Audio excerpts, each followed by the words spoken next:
Good morning, everybody. I hope you're well this Monday morning. I'm rethinking where I'm sitting because can you hear the wind chimes? I hope that's not too annoying. I had to sit right here instead of my usual place because my computer was dead, and I didn't know that I should have been paying attention, but I wasn't, and I didn't know that till I was right about to go live, so I had to sit by an outlet.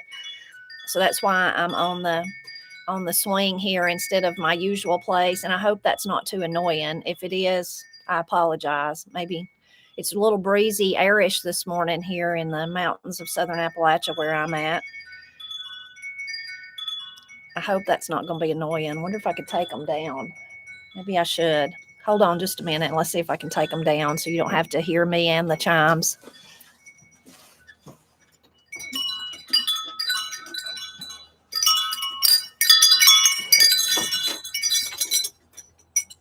Okay, sorry about that. I didn't think of that till I sat down, and right when I went live, I thought, uh-oh, it's breezy and it's going to be tinkling over top of me trying to talk. So I hope you are all well and you had a good weekend. Everybody here is fine and well and doing good. A lot of you in the last few days have watched Granny and Paul's recent song and really enjoyed that. So you can see that Granny's doing pretty good too. She's feeling some better. Last week she was feeling kind of bad, but she's feeling better. And everybody else is okay. Babies are okay, and all of us are all right too. So we sure hope that you are. Of course, our minds and our thoughts, especially with this cool weather, is still on all those people suffering from the storms. So many people that maybe don't have shelter. They're living in tents. I told Matt last night, I said, of all the years, I wish this was a year where it was just, usually we're longing for the cool weather to get here. And I said, this year, I wish that it had been really warm all the way through. Through the winter even, but especially through this first part till people get figured out what they need to do. I wish that this had been one of those years where it was just warmer than usual, even though we were wanting the cool weather to come. Thank you, Tracy, so much. Thank you. I know many places in East Tennessee and Western North Carolina have already had frost. We have not here at our house, but I expect we will this week. A lot of those places that were damaged so badly, they're much, they're higher elevation than I am right here. So that's why they're always even colder. I think it was last week, maybe during the live, my friends, the Holmans, they said it was 30 degrees at their house and it was just in the mid 40s here. So that's a big, huge difference, and even though they're in that same region out there. So I'm really worried about them and concerned about that. So I'd ask you to pray for that. I'm going to go over some things about the storm and share those, and some really, you just can't even, when you see if you go and watch the things I'm going to show you, you'll see some of the devastation that you just can't even understand. Thank you so much, Becky. You're so kind. Thank you. Thank you very much. But first of all, someone had asked me if I would lead like a prayer meeting kind of thing. I feel led really right now to talk about the storm stuff and get out as much information as I can to people so they will know how they can help if they're one of the victims, so they might know where they could get help. You never know. So I want to spread all that information. All of you can share it, of course, too. But please, you can put prayer requests in the chat over there. You can pray for one for another. People that asked me to pray, me and Matt was reading comments this morning. We read those and we do pray. We answer you back and tell you we will, and we really do. We pray, and I love it. A lot of times you also come back. Maybe it's a week later, maybe it's 2, maybe it's just a few days, and tell me, thank you for praying, and the result was whatever. It was a positive result. In other words, whether it was someone being okay during the storm or someone coming through surgery okay. So those praise reports are wonderful too. You can put those in the chat too, and all of you can read those. Oh Lord, my computer's asking me if I want to restart. I don't want to do that. Not right now, do I? Anyway, so please pray for them. I will share one, share those and pray one for another. I will share one prayer request that someone had left overnight on a video. They said that at a church in Asheville, and I don't know the name of the church. I should really, though. Let me get my notes up here and look. It was Laura Clark. So thank you, Laura. Just the Crumbs Ministry, and they're at a church there in Asheville, and they're lucky that the church had a well, so they've still got water. They're not on the city water, and they've been feeding up to 2,000 people. But the health department come and to make sure everything was okay and tested the water, and it had bacteria in it. So they've shut them, said we'll have to wait and come back and test in so many hours. Maybe it was the next day. And then if it still got it in there, we would have to stop, we'd have to stop this here, unfortunately. So pray about that. Pray that next test will be clear and everything will be okay. I would also pray myself. Matt used to work in the well business, so he has some experience with that there is some things they could do to mitigate that. Probably what happened, Matt said, is not like water seeped into the well underneath the ground, but probably it was so flooded, maybe it come in the top, the well head, and maybe they could put chlorine if they had it, though. That's the thing Matt said, they may not have anything, but they could put something down in the well to clear up that bacteria. I'm sure the health department there will work with them because they know they're feeding their neighbors, they know they're doing good work. So pray about that test would be that test would be okay. If you're like me and my family, and you've watched videos and different things, you know about, and I've talked about it myself, about all the bridges that have been, just destroyed, and how long that's going to take. I do have a couple of friends who are there, and they are telling me that there's still tremendous work to do. This is going to be, as we've all said, it'll be years. It's not going to be just months. It's going to be years before these places are back to normal, and it'll be a different normal. It won't even be the normal, but they are both heartened by the work they've been able to do quicker than they thought in the two teams that they're in two different locations. That's in North Carolina, that they are surprised with how much progress they have been able to make. So that's always great news, good news.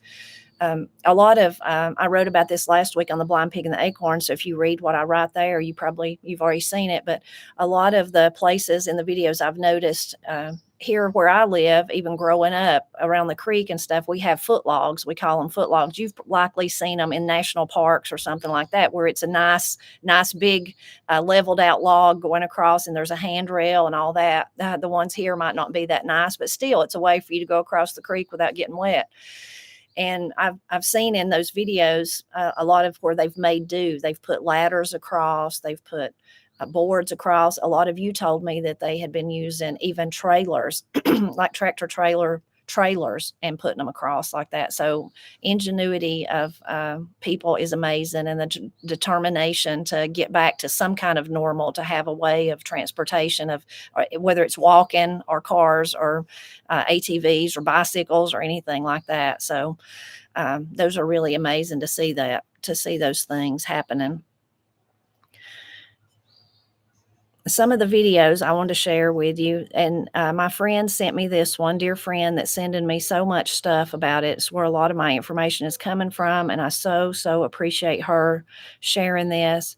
And this is from and all these links I'll put in the description below too, once I'm done once the live's over. So if you come late, but this is the Geo Models channel, It is unbelievable. You can go watch it yourself, and of course he's an expert, so he can explain it much better than me. But in a nutshell, he has taken, because he's a geologist, he knows about the ground and the rocks and the mountains and all that kind of stuff, and he lives somewhere in the areas that were damaged. I don't know if he's in North Carolina, in Tennessee, or where he's at, but anyway, he used Google Earth photos to show the difference in what it looked like before and then after, and he explains how it happened. Now, he's focusing primarily on the Swannanoa area of North Carolina, but it is shocking. It's just shocking to see the difference in the mountains. All of you's probably looked at Google Earth. Maybe if you're even if you're traveling somewhere like me, put in the the UPS or the directions online and print them out or whatever. And I look at that big, it's up above you. Of course, you might have been like us and looked at your own house on Google Earth, Google Maps. But anyway, so he's showing that, and he talks about how it starts and how those debris fields just went all that over 2 miles, in lots of different places. And even on that, you can see the landslides that added to that debris field, and how those little bitty feeder creeks, branches, we would say, that flow into bigger creeks, that flow into rivers, how they just become, all of that stuff piled up in them. Anyway, it's an excellent video. So please go watch it. And thank you to my friend that sent it to me. So that was one I wanted to share. Another one, I've shared a lot of Mark Honeycutt, so this is another one of his. And he actually, I don't even know what you call the little thing he's in, some kind of, not an airplane, not a hang glider, but something, I don't even know what you call it. But he's showing Chimney Rock. And again, now he's not doing the Google Earth like the first video there, but you can see the land, where the whole, area has slid off, and then it fed into that river, into those creeks and stuff. So and you can just see the utter, just devastation too. But it kind of gives you of course, I've not been to those areas and seen this damage intimately, but even if you're somebody that's never been to the mountains, it kind of gives you this big wide view of seeing how remote those areas are, but then how steep the terrain is, and how many, I've talked about that before. The wonderful thing about Western North Carolina, and many parts of Appalachia, is we have so much moisture. We have so many creeks and branches and rivers, and that's why we have this beautiful fauna all around us every year, and amazing growth each year. But in a situation like this, all those little feeder creeks and rivers turn into just massive destruction in this situation. So then I'd sent that video to my friend, Don Cassida, and let me see if I can find his.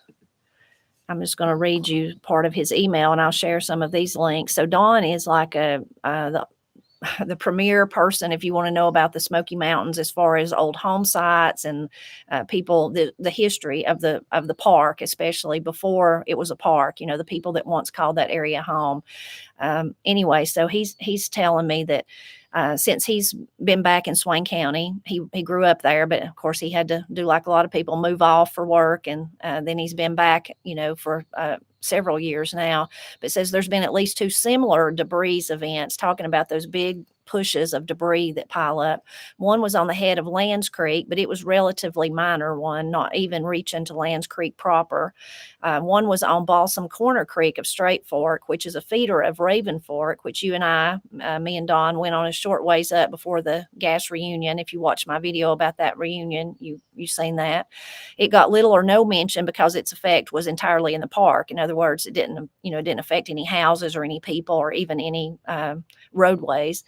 And he noticed it on Google Earth not long after it happened in 2013. And then it wasn't until October of 2014 that he had a look at the very lower end of the section, well below where the Google Earth images. He sent some stuff to me. I won't share that part, but some photos. The photos are of the Straight Fork section, well below where Balsam Corner Creek empties into Straight Fork. So this is just an example of this does happen occasionally. It's just that it doesn't happen to this scale of when you watch that video of the geo model. Also interesting to me was Don shared, and I will share this. Let me put my coffee cup down there. I will share this one. He has a wonderful website, My Mountain Folks, and let's see if I can get back to where you're at.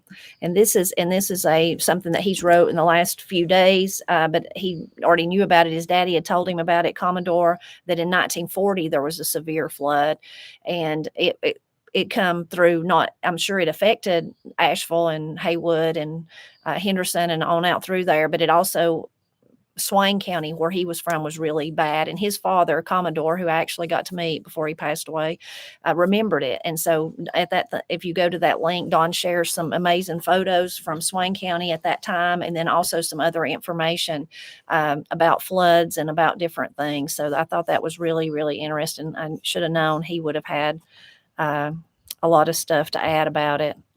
And then he also, I'll share this. If you watch the video from the Geo Models man, he uses, one of the things that's so interesting is he uses LiDAR, what's called LiDAR. I'd actually heard Don talk about it before, but I don't know about anything like that, but I had heard him talk about it before the last time I was at Hazel Creek with Don. And it's really, I can't even understand how it works, but it's, again, sort of like a Google Earth thing. It's not Google, though, I don't think, but it shows the Earth without the trees. So like the contours, I guess you would say. So in the Geo Models video, he talks about using that, and he uses it and shows some of it and shows where you can see remnants of old slides like that, maybe that happened in that 1916 flood, who knows. Anyway, Don shared this website with me, and I will share it with you, where you can go and you could, he was telling me I could go and I could put in my address and I could actually see the area that I live in. And it's interesting because roads show up on it, like your house seat, where I looked at our house seat where it had been, cut out of the mountain here. Any kind of disturbance, I guess, is what it is on the actual Earth. You could see Granny's, you could see my driveway, you could see the garden, like that part, the big garden, perhaps big garden down there. And then you could see some like crisscross of roads, logging roads and things like that. Anyway, really fascinating. So I just wanted to share those resources with you and those videos. The other videos, I have a couple of other videos. Well, here's one more before I leave that. This was from James. James sent me this one. And it actually is a video. It's pre, it wasn't a recent video, but it's talking about that 1916 flood. And so it's interesting. And if you read in the comments, a lot of people are saying, I'm here because of Helene, and I keep hearing about the 1916 flood that affected Asheville. So that's interesting just to share for history there. And then there's two other ones I wanted to share, and I might have shared this one last week, but I think I forgot about it. But so many of you told me in the very beginning about the couple that the house had broke apart, and the man got threw out, the husband did, the wife stayed in it and kind of rode the house. I mean, she stayed in the house till somebody found her, and she was fine. And he's hurt. If you watch this video, you can see, his face is down, bruised up really badly, but he's okay. Anyway, it's a heartwarming video about it's them, the people are interviewing. And someone told me, and I don't have it, but maybe one of you do, that there's a GoFundMe for them and that people can donate because they lost everything, of course, to help them. But I don't have that link. So if somebody has that, that was the couple from Virginia that, if you remember you may have heard the story too, that she stayed in the house and just sat there in her rocking chair. And then finally somebody found her. And then the son in this video I shared tells the story of them coming and knocking on his door. He thought she was gone. He knew the daddy was okay. And I can't even say it without crying, but that she comes in and that she wasn't even wet. She didn't even get wet. Anyway, that was a miracle for sure. And then another dear friend sent me yesterday or day before, I can't remember for sure, but another heartwarming story like that was okay. They, again, lost everything, but about a little boy and his dog, Tucker, that found him. So those are definitely bright spots amid all of the sadness. You can go watch that one, and I'm grateful to all of you who've shared these things with me. That one's really heartwarming. The little boy and his family are now living, they're just staying. They'd sent him to a hospital, make sure he's okay. He is okay, but they're just kind of staying there, and that hospital is supporting them. So I wanted to share that.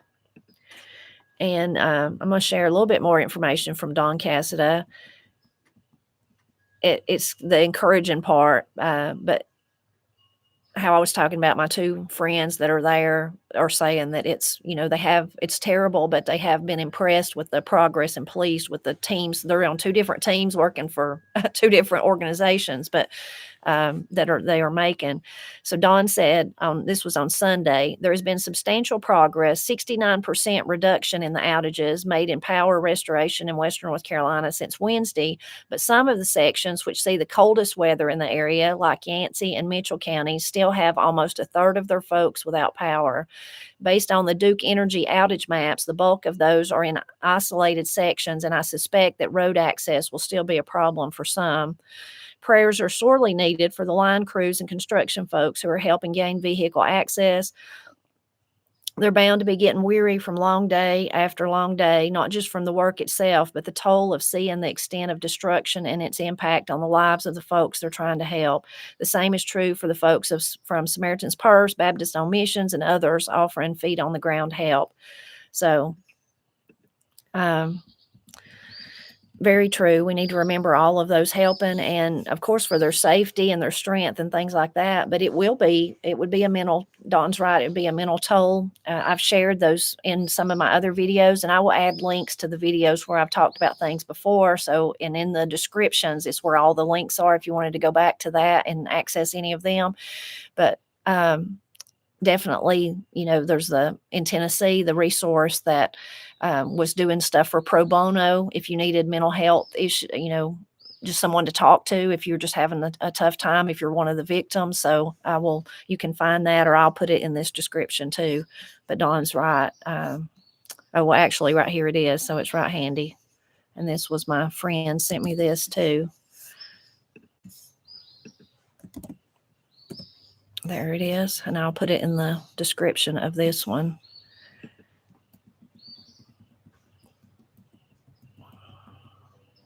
Some of those other links, like I said, I will put a link to those videos so you can go back. YouTube has, which I don't blame them, they have like a text limit in the description box, so I can't always put everything, but I can link back to those. But here is a few more. Let's see. I thought that I had. What am I missing? There was one that I thought. Oh, here it is. Okay, this one is really good. My friend, the same friend, sent me this too. I'm going to go to my email just a minute and read like a Starlink update, because that's how a lot of people that's the only communication they have to read about that. But this is available resources. It's aggregated by state: North Carolina, Tennessee, and South Carolina. And I'm going to put this in the chat there for you. And it's just got tons of information. So you can go there to see that. And then let me go see if I can find the Starlink information. It was updated. I've been sharing about it, but I'm just going to kind of read this email to you. It's not that long. Starlink aims to enable anyone impacted by natural disaster to access internet connectivity. For those in areas affected by Hurricane Helene or Hurricane Milton, Starlink is available and temporarily offering free service until the end of the year. Isn't that wonderful? Free till the end of the year. Please note, a Starlink kit is required to access this free service. If you do not already have a Starlink kit, you will need to purchase one, and you can go to Starlink to do that. But if you're impacted by Hurricane Helene or Hurricane Milton, there are a lot of people. That's what their donations and what their supplies are. A lot of different organizations are doing that. So if you're in one of those affected areas, maybe ask at your local supply center, your town, I don't know, your resource there. Just keep asking, and maybe someone there has that kit, and then they could give it to you. Because I know lots of people I've seen, and you probably have too on videos, they are going to wherever and buying all they have and then taking them and donating them. So be on the lookout for that.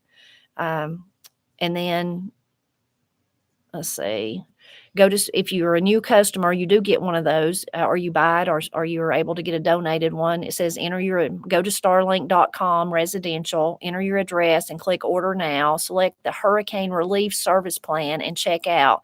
And then it says no, only service areas impacted by Helene or Milton will display that hurricane relief option. So if you're in that area, it will show up. And if it doesn't, then you're not eligible. But if you believe that's wrong, that you are in it and it's some kind of weird glitch, I would just contact them. And then if you're a current customer already, you would just enter your Starlink kit identifier, enter your address and click search, select residential, select the hurricane relief service plan and check out. Repeat for each kit. If adding more than one, and then it says, no, we have temporarily increased the kit limit to 12 kits per residential account. If you need to add more than 12 kits for large-scale activation assistance for emergency response groups, please contact support requesting hurricane assistance. And it says, if you're a current customer impacted by Hurricane Helene or Milton, please create a support ticket requesting a hurricane relief credit. So, like if you're already a person and it's coming out of your account or something, a lot of times those are, people have them drafted out of their bank account. You could contact them and request they credit you for that. If you purchased a kit with this service plan at the end of the year, we will move you to a paid residential subscription tied to the location you are using at that time. We will reevaluate as necessary based on conditions in the area. So if things are still terrible, there might be a way that they continue this program. Starlink will notify you as the end of the year approaches to remind you of the change. If you're activated a mini on the hurricane relief plan, then you will be moved to a Roam Unlimited subscription at the end of the year. There may be limitations on the ability to transfer these kits or continue free service outside of the disaster region. More details will be added as necessary, and you can visit the Starlink website for more information. So I think all of that is fantastic. All of that is fantastic.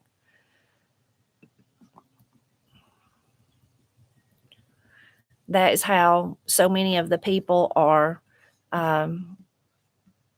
being able to communicate one with, the people that actually are impacted, that have lost everything they own there, but then also the people there helping.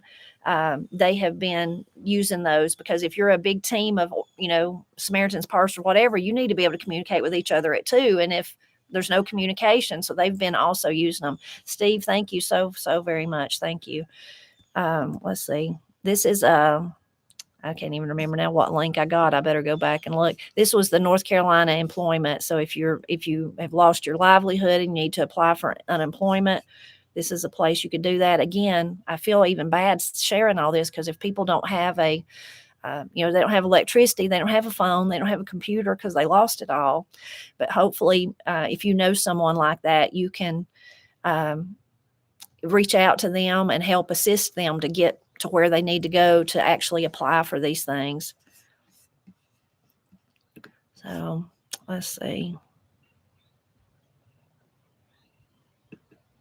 Actually, I had made here's those Starlink instructions I just read. I forgot that I made something, so I didn't have to read them. So I apologize for that. But there's that information, so you get that link and share it, or look at it if you need to revisit it.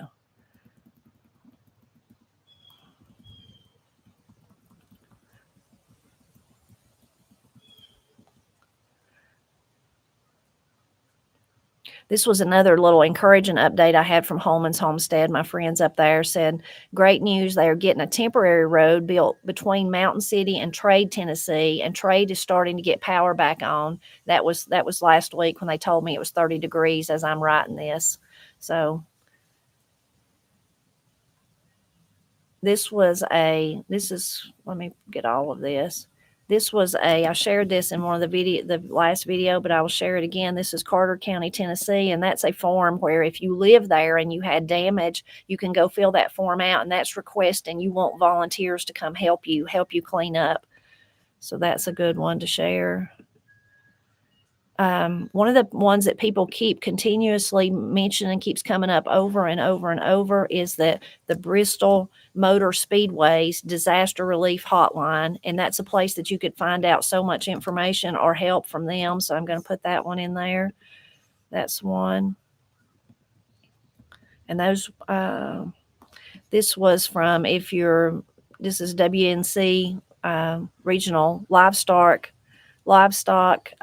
or people, if you have farm animals, people that have donated hay and grain and stuff is available there for you to get. That's something that I hadn't really thought of till I started hearing people say it, is that lots of places, of course, if you lose your barn, you lost everything that was in it. You lost all your hay. And then you don't have anything to feed your animals this winter. So hay is one of the things that, of course, is harder. Like somebody like me, I can't donate hay because I don't have it. But I know there are lots of people in different areas taking some of their hay and sharing it. So that will continue to be a need, I'm sure, through the winter. As far as I'd also ask you, if you have a list of things that people need, you could put that in the chat or in comment later on the video. But this was just an ongoing list, and I think this was from Bakersville, North Carolina, and this was from 12/7 though, so there may be an updated one that maybe things have changed. But this was, at that time, was the chewable Benadryl, bee sting and itch creams, EpiPen, propane tanks, propane heaters, propane camping stoves, gas and gas cans, mixed gas, like that's already been mixed to use in a chainsaw or whatever, generators, batteries, flashlights, headlamps with batteries, first aid kits, animal fencing to contain displaced livestock, gates, chicken feed, pig feed, various livestock feed, donations, requests, and supports. You can email. Here's the email. So if you wanted to help them out with any of that, or if you wanted to, I guess if you're in need, if you're in that area, but there's that. And at that time, again, that was 12/7. They still had no power in their area, but they, hopefully, I pray some of them have it by now. Other donations list kind of that I've seen are like diabetic foods. I hadn't thought about that, but some people are diabetic. Feminine products, flashlights, of course, that one mentioned that, baby bottles, baby blankets, baby and toddler medications, and tarps. A lot of you shared those with me, so thank you very much. The First Baptist Church of Swannanoa, one of you told me, that is like a donation hub in that area. If you're in that area, you might visit them. They might be able to help you and might know about the Starlink or be able to help you with what you need. Crossroads Community Church in Newport, Tennessee is another place that is really helping people and really taking a lot of donations. That's one. I had not thought about banks, but I got this information that this was First Citizen, but I'm sure all banks probably are doing this, that there was, they have a help center or engagement center. You could just call your bank. And if you've lost your livelihood, you've lost, I think about, I don't have a car payment, I hadn't had one in a while now, but when you have a car payment, you have those little coupon books that you have to mail. Well, what if you don't even have the book no more? If you've lost everything, you don't have your checkbook. Anyway, your bank would be able to help you, and maybe they could defer some of the payments to help you get to where you get back on your feet and get to where you need to be. This was Blue Ridge Outdoors, was a great list of different places to help, to donate, to help. And this was for North Carolina, but I think that some of them would probably be okay to use in other states, and your state probably has one, but this would give you a general idea. But how to replace lost documents, talking about those, your coupon book would be the least of your worries, but thinking about the deed to your house, your insurance papers, your vehicle title, all those things that we talked about in the last video, you're going to be asked to produce those to prove whatever it is you're trying to prove to insurance companies and stuff. I know they'll be understanding. I pray they will be, but still, that's a good list of how to replace some of that stuff. So that was wonderful. And that was from my local radio station here in Murphy. And then I think that was all. Again, I'll link to those other videos where I shared more. I'm getting a hold of the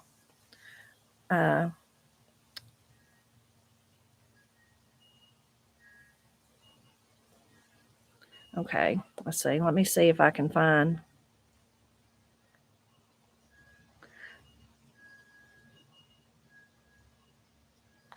I'm sorry. I got to take care of this real quick. Somebody here that needs me.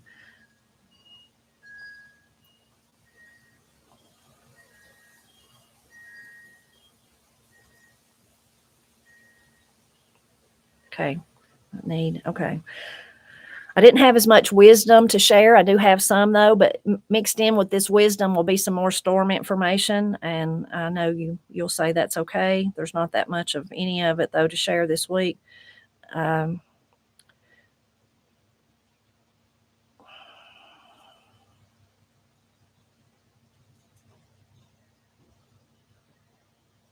This was from Sandy. She shared that she saw a video of a small bakery in Asheville that They had stocked up on for the busy season coming up, of course, thinking about the fall tourists coming to see the leaves and Christmas and all those kind of things.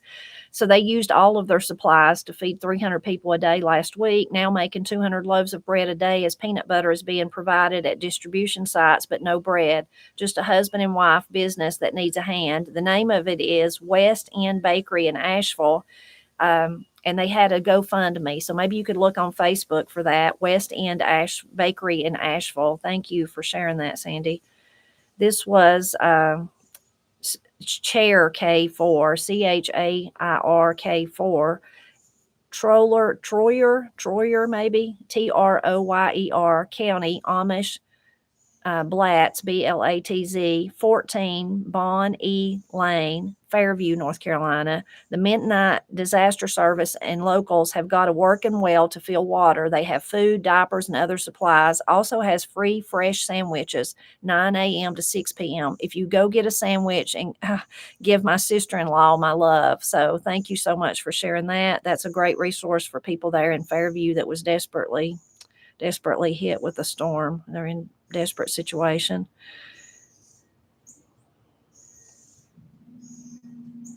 This was a wisdom one that's shared by Thelma. Thank you, Thelma. She says, last week we shared one about if the devil can't make you bad, he'll keep you busy, too busy to do what you need to do. So she says, I remember that was on a little plaque at a church I went to years ago, and they had one in the baby nursery that said, some may sleep, but all will be changed. So that's really cute, thinking about the babies and then also eternal life, but some may sleep, but all will be changed. I really thought that was cute, and hearing those gave me something to smile about in the midst of all the crying for all the hurting people, many tears and much prayers last week. This is from Papal, my words of wisdom are my own. You have to open your mouth to breathe and eat, but at other times it is better left closed. That's a good one, Papal. This is from Grape Lola. My family liked to say this whenever someone was feeling overwhelmed. You can't eat an apple whole, but you can eat a whole apple. Prayers for all in need. I love that one. You can't eat a whole apple, but you can eat a whole apple. You can't eat an apple whole. I said it backwards. Sorry. You can't eat an apple whole. Can't eat the whole thing at one time, put it in your mouth, but you can eat a whole apple a little bit at a time.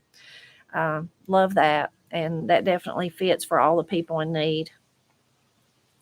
This was from Always Flushing in Public. Always Flush in Public, I guess.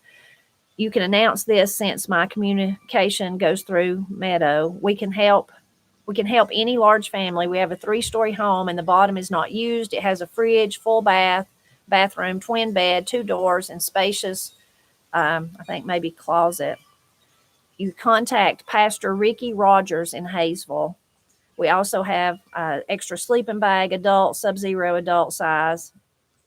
So Pastor Ricky Rogers in Hayesville. That's more towards where I live, but I know some people are being displaced out of those areas. So it may already be gone, but that was just, thank you for that. Thank you for offering your home. So Pastor Ricky Rogers in Hayesville, and I apologize that I don't know how to get a hold of Ricky. His name sounds awful familiar though. This again's from the Holmans updating us. The lady mentioned First Christian Church in Mountain City. The address is 401 West Main Street, Mountain City, Tennessee, 37683. So that was a place that was helping people. We have seen God working in this. Neighbors, friends, and complete strangers helping out. It's so heartbreaking and beautiful at the same time. So we're still praying for you. Still praying for y'all. And there's just one more. This one is one to give you a smile. This was from Allie. So she says, preserving, and she had found it, I think it's from Shanna Clark, if I'm saying that right, it's where it come from. Preserving children. It takes 1 large field, 4 to 6 children, 3 dogs, a goat or donkey, optional, grass, trees, flowers, rocks, pool of water or stream, hot sun, and a deep blue sky.